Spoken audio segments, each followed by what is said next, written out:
Bonsai Supply. And today, in Coffee with Mari and Jerome, we had a very special guest. Yes, he is somebody who I have admired for a very long time. He is a bonsai book author with over 40 years of experience, and he is none other than Jerry Meislik. Hello. Hi. Hi, Jerry. How are you? How are you doing? Good, and you? Can't complain. That's good. That's good. Don't know if you're drinking your coffee right now, but the first thing we would love to know about you is how do you drink your coffee? How do you like it? I like strong coffee. So Like black? no, I take some sweetener and some cream. So unfortunately, I have to go decaffeinated. Okay. So strong Because- decaffeinated coffee with sweetener and some cream. Yeah, Okay. All right. my wife is going to get me my cup. Oh, Very nice. that's very nice. See, I have to get my own cup, Jerry. Really? Yes. I think you should renegotiate your contract. Yeah, no, he's the one who makes the coffee, gotta say. Yes. Yeah. Cool. So now that we're all ready, Jerry, let me ask you the first question. So you've been in bonsai for quite a long time, right? How did you get into bonsai and how long have you been doing bonsai? I've been doing it. I've been working since '77, Wow. so 40 something years. 43. Yeah, see I can't get away with anything. I love it. Perfect. Yeah. Sounds familiar. Actually, I started, I tried to do it when I was a teenager. I saw some trees actually at the, it's an interesting story to me because as a teenager, I lived in Brooklyn, New York. And in the winter there, it's not like here where it's nice and snowy and clean and you can go out and ski and snowshoe, and it's kind of a miserable, wet, cold winter. Yep. So what I would do is I would go on the subway, on the train, and I would go to the Brooklyn Botanical Gardens, which were open. The greenhouses were open. And in the back greenhouse, it turns out, there are these little miniature trees. And I was pretty blown away because I couldn't figure out, how do they shrink these things? I mean, these are really small little trees. I didn't know they were bonsai. But anyhow, I went to the gift shop and I bought several pamphlets that are printed by the Brooklyn Botanic Garden. They print, I think monthly, an issue, soft cover, on different subjects. It might be begonias or roses or rock gardens, but for many years they've done an issue on bonsai. So I bought these and I took it home and I read it, but I was not successful in doing what needed to be done. It was only till 1977 that I saw them again, and I started doing it as an adult, obviously, and had a much better idea of what I needed to do. So I was then successful. And then I'm trying to think of what year I was contacted by the Brooklyn Botanic Garden, the publishing part, to actually write part of their indoor bonsai booklet. So I started out as the student and I became the teacher, but it was more than 30 years later, 40 years later. Yeah. Oh, thank you for sharing that. And I wanted to ask you, I think Jerome thinks he knows the answer, but we want to know, what's your favorite species and I why? think you fell out. Yeah, Oh. I think he's right. I currently, and for the last 20 years, I've worked a lot with ficus. I've actually worked with ficus. I started with ficus in 77, but I used to do both temperate, outdoor bonsai and tropical or semi-tropical. And then, I don't know, about 15 years ago, I stopped doing the outdoor bonsai, and I've only done ficus. Well, I shouldn't say only. I've got some other tropical trees that I work with, but mainly in the last 20 years, I've worked very seriously with ficus. And the reason is that one, because of where I live, I have to grow indoors.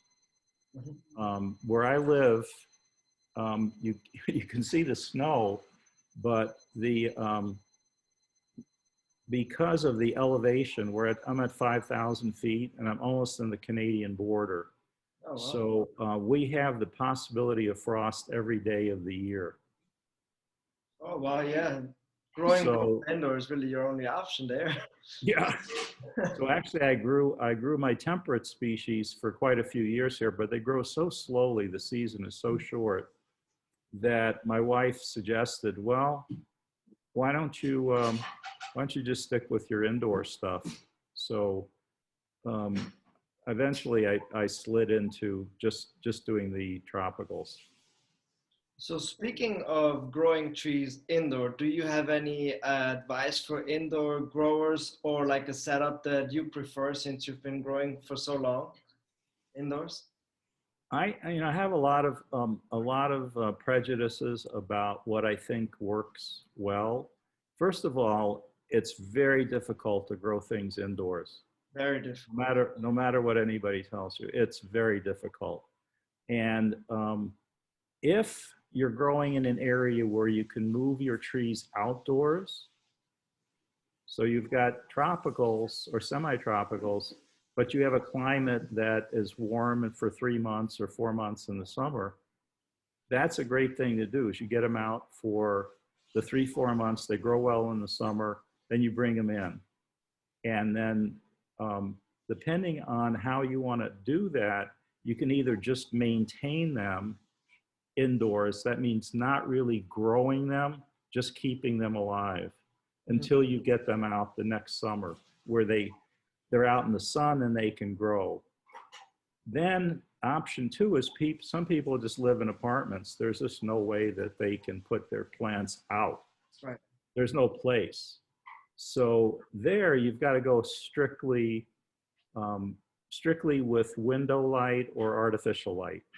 And so there's a lot of choices there. Just growing in a window, unless you have a really good south and west exposure, again, it's going to be difficult. There are a few species that are going to work in that type of a light. If you can set up an artificial light system to augment, then you can expand the number of species that you grow, and you can also actually grow them. Mm-hmm. Most people who are in a window, their plants grow so slowly that it's really hard to do bonsai. I mean, you just don't get enough growth. That's true. Do you use HPS lights, or what do you use? Yeah, I've been using metal halides for about over 20 years. But I've also experimented with LEDs and incandescents and a few other things. And you can do it in a lot of ways. I mean, there's nothing magic about the light. Basically, you've got to provide them with enough power, enough light intensity so that the plants can photosynthesize, and the spectrum ideally would be suitable for plant growth. So you can provide those two things, enough light intensity for enough hours and the right spectrum, then you can grow them indoors. I used to tell people that you need to maintain a high or relatively high humidity, and that if you didn't, you wouldn't be successful in growing bonsai indoors. Actually, since the area I live in, which is Montana, our air is very dry. It's dry all year round. And I don't have a greenhouse, but I have a room that it has an opaque roof, but I have lights.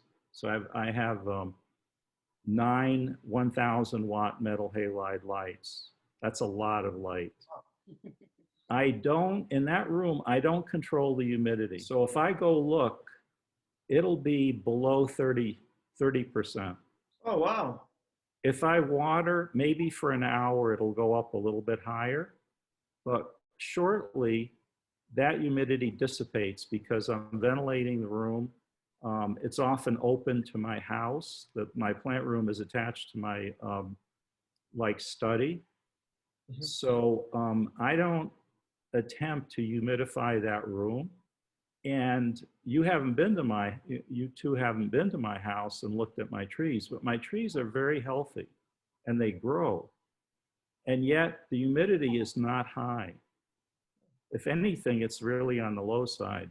So my feeling in the last 20 plus years is that if you can provide the conditions other than high humidity, you can grow plants very well. But if you're doing everything well, you have enough light, enough spectrum, the right soil, the right water, the right species, you can do very well even if you're not controlling the humidity. Very interesting.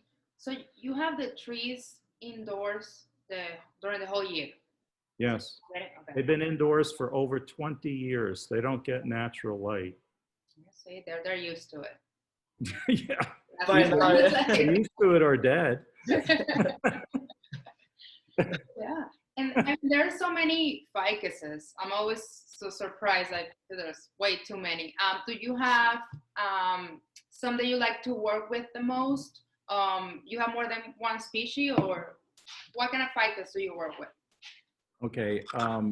There's probably there's a lot of debate, but there's probably about 900 ficus species. So there's a lot of plants to choose from. Could I you have, I, could yeah, you go ahead. name all 900 for us real quick? Yeah, yeah, just give me about an hour and no. I think I've grown probably something like 200 or 300 Wow. species and cultivars. And so I have a pretty good handle on ficus, but I haven't grown everything. So I don't know everything about all these species, but I've grown quite a few. And I have a short list of ones that I think are really the best. So I think Ficus microcarpa is the Chinese banyan. That's probably one of the most common around. I think that's a really good one.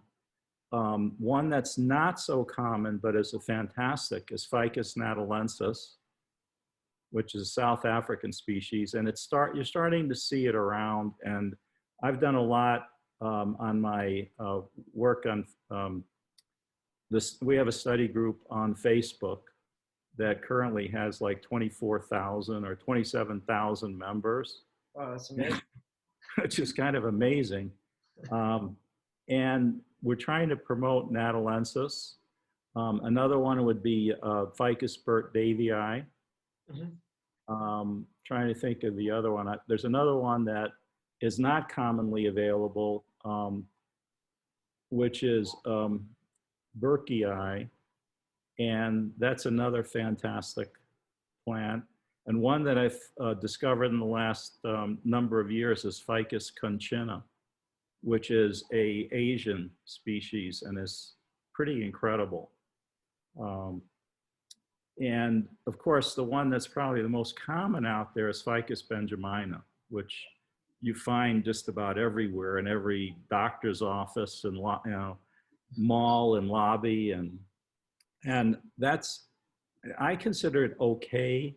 It's better than okay, but it has certain things about it that sometimes it's not happy when it gets cut a lot, or especially for indoor use where they tend not to be as strong. And the people that are growing them in their native habitat, which would be Southeast Asia, they do really well with Benjamina, but it can be pretty finicky for an indoor grower. So that's a short list of ones that I think are really pretty good. So what would you say is like the most misunderstood thing about ficus as a bonsai? Oh, that's an interesting question. Right.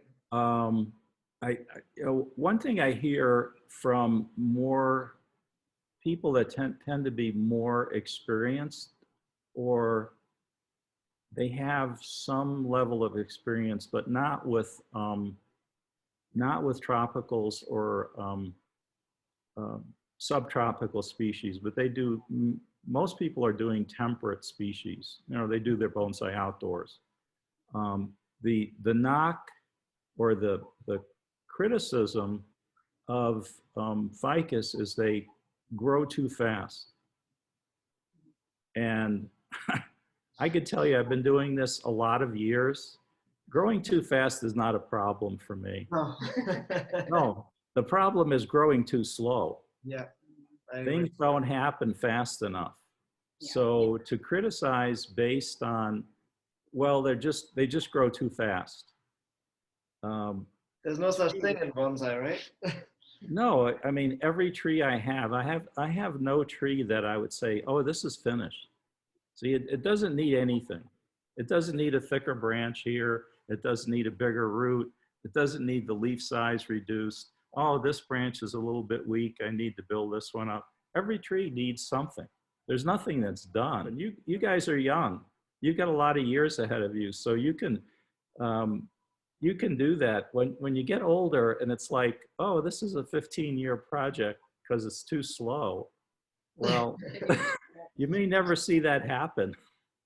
That's a long project, 15 years. Even like for us to think about it. And we used to live in Florida, we just moved to Georgia, and everything grows so fast in Florida. So everything in Florida was like a 3 to 5 year project at most, right? That was, yeah. And then it was like, you know, what you would consider somewhat of a finished tree because Right. it goes so fast.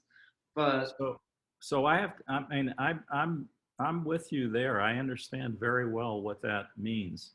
So I have a few trees that I consider almost there. I wouldn't say finished, but almost there.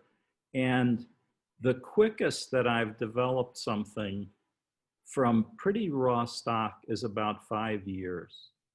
oh, that's quick indoors. That is very, very quick. I mean, I'm always impressed when someone shows me something and they said, oh, I did this in 2 years or something. But you always need to see what they start with. Yeah. Because it's not the same as when you go out in the woods and you can dig up something that's already 80 or 100 years old and it's got an incredible nabari, it's got an incredible taper. And sure, they used a lot of skill in refining it, but they started with 80 years of maturity there. So you can do something in 3 years with that maybe. But you start with a seed or a seedling or something that looks like the cat dragged in from the backyard, it's going to take you a few years. It's going to take a few years, at least for me. And that's gonna take me to my next request, if you will. Do you have a tree that is very dear to you because it has some sort of story behind, or just a tree that you've been working for a while and it's like your baby that you can show us and tell us a little bit about? Oh, to show you, Way to put him on the spot. And take your time. Let me see. I just happen to have my book here. Okay. Awesome. All right, so there we go. Oh, that's great. All right, so everybody needs to go out and buy it. We have this one. We also have this one. Okay, that's my first. So this is actually my go-to Bible for any ficus 2004, question. yeah. 2000. Okay. So 2004, this it kind of enlarged edition came out, I think, in 19, something like 14 or 15 years of work in between that one and this one. So I've gotten a lot smarter since the first book. But if you can get the first one, that's great because it's got the basics that you need. It is very, Uh, very informative. Yeah. I really enjoy reading it. So I don't know how well this is going to show because it's not a very great, but there's a photograph in here. Okay. You see me standing with what looks like a very thin, 6 foot tall. Yeah. Wow. Okay. Yes. Okay. Well, that was given to me by a friend and teacher, David Fukumoto of Hawaii. Mhm. And David's has taught me a lot. And when I was there visiting him in about 2003, he gave that to me. He said, "Oh, here's a gift. This is a fantastic tree." Well, honestly, looking at it, I didn't see any great merit in what David was giving me. I hate to say that, but it just didn't look like this was going to work up to be an incredible tree. Anyhow, I have an article that and it's discussed in the book, probably in the one you have, but that material has turned out to be one of the most fantastic materials for under my growing conditions, which is indoors. And that piece was split, and actually it was published, I believe, in the article was published in I think it was BCI magazine, but you can find it online if you look up my name and um, um, what did I call it? Breaking up is easy to do. Wow. That's great. one piece. Oh, that looks really nice. Another piece. Anyhow, if you find the article, it's online, and you'll see 5 trees that were created out of that one rather unimpressive looking piece of material. And if you had asked me when I first had it, what do I think? Would this thing ever wind up being a bonsai? I would say, no, definitely not. Leaves are too big. The growth is too coarse, and yet it's proved to be one of my top materials. So it completely threw me, and it will also make really almost Shohin size trees, which is pretty amazing because the leaves are probably 3-4 inches long, so it's a big leaf. Wow. So how many books do you have? That I've written. Yes. Okay, so I have a booklet that I've done for, well, part of the booklet on indoor trees for the Brooklyn Botanic Gardens. That's still available, by the way, through Brooklyn Botanic Gardens. I've done a indoor booklet for American Bonsai Society, which you can buy through the American Bonsai Society. And then I have the ficus, my first ficus book, which you had there, and then my most current ficus book, which is the one I just advertised on your program. Of course, No, of please. course. Where can they find it? This latest book. The latest book is on Amazon.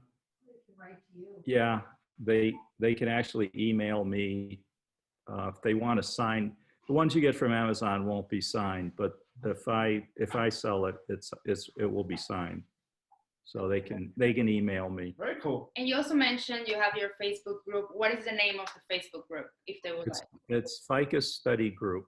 Private study. Mhm. Okay. Yeah, and it's, people come on and most people really don't know a whole lot. They got a tree, they think it's a bonsai, or it doesn't even have to be a bonsai, but they think it's a ficus. And 30% of the time it's not a ficus, it's something else.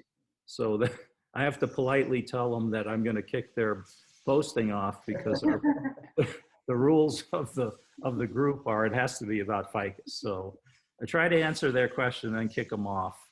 They're welcome to come back and repost them. You guys have a ficus before you join. Yes. Yeah. Well, a lot of people,